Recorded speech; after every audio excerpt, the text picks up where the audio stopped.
చాలా వరకు మనిషి యొక్క నిజాలు బయటపడేది ఎక్కువ బాధలో ఉన్నప్పుడు లేదా ఎక్కువ కోపంలో ఉన్నప్పుడు మాత్రమే. కొన్ని సంబంధాలు అద్దె ఇళ్ళ లాంటివి. వారితో ఎంత ప్రేమగా ఉన్నా, ఎంత నిజాయితీగా ఉన్నా వారు ఎప్పటికీ మన వాళ్ళు కాలేరు. ఒక మగవాడు మనస్ఫూర్తిగా ప్రేమిస్తే చిన్న పిల్లాడిలాగా ప్రవర్తిస్తాడు. అదే ఒక స్త్రీ మనస్ఫూర్తిగా ప్రేమిస్తే కన్నతల్లిలాగా ప్రవర్తిస్తుంది.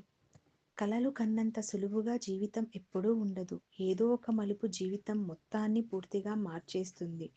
ఇప్పటి రోజుల్లో ఒంటరిగా ఉండడమే మంచిదేమో. ఎందుకంటే ఎవరితో ఏం మాట్లాడినా ఏదో ఒక తప్పు వెతుకుతూనే ఉంటారు. మనం మంచిగా మాట్లాడినా సరే ఎదుటివారికి చెడుగానే అర్థమవుతుంది. పరిస్థితుల ప్రభావం కంటే మనుషుల ప్రభావం ఎక్కువగా బాధిస్తుంది.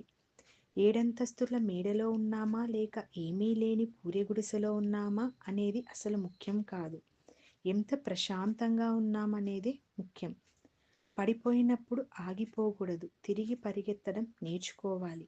అలాగే కోల్పోయినప్పుడు బాధపడకూడదు, మళ్ళీ కష్టపడి సంపాదించుకోవాలి. ఓటమి అంటే జీవితం అంతం కాదు, అదే గెలుపుకి అసలైన ఆరంభం. ఈ రోజుల్లో మాయమాటలకు ఉన్నంత విలువ మంచి మాటలకు లేనే లేదు.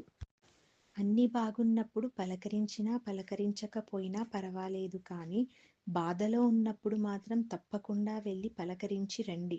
అది మనం బంధానికి ఇచ్చే విలువ. గమ్యం లేని జీవితం ఎంత దూరం చేసినా వ్యర్థమే.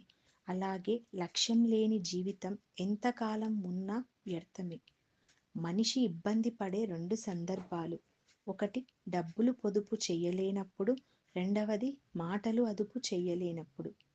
అర్థం చేసుకునే మనసు, క్షమించే గుణం, చేయి అందించే స్నేహం, ఓదార్చే హృదయం, ఇవే మన జీవితానికి అసలైన ఆస్తులు.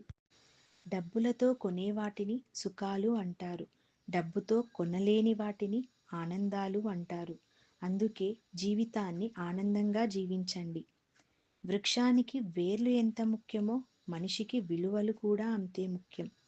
జీవితంలో విజయం సాధించడం అనేది సంపాదించిన డబ్బును బట్టి కాదు, ఎంత ప్రశాంతంగా జీవించగలుగుతున్నాము అన్నదాన్ని బట్టి అంచనా వేయాలి.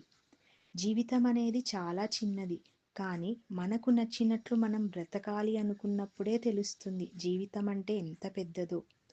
దూరం దూరం నాటిన మొక్కలు కూడా అవి పెరిగే కొద్దీ దగ్గరవుతూ ఉంటాయి, కానీ మనుషులు మాత్రం పెరిగే కొద్దీ దూరం అవుతూనే ఉంటారు. మనల్ని మనమే చదువుకున్నప్పుడు మనలోని తప్పులు తెలుసుకొని వాటిని సరిదిద్దుకు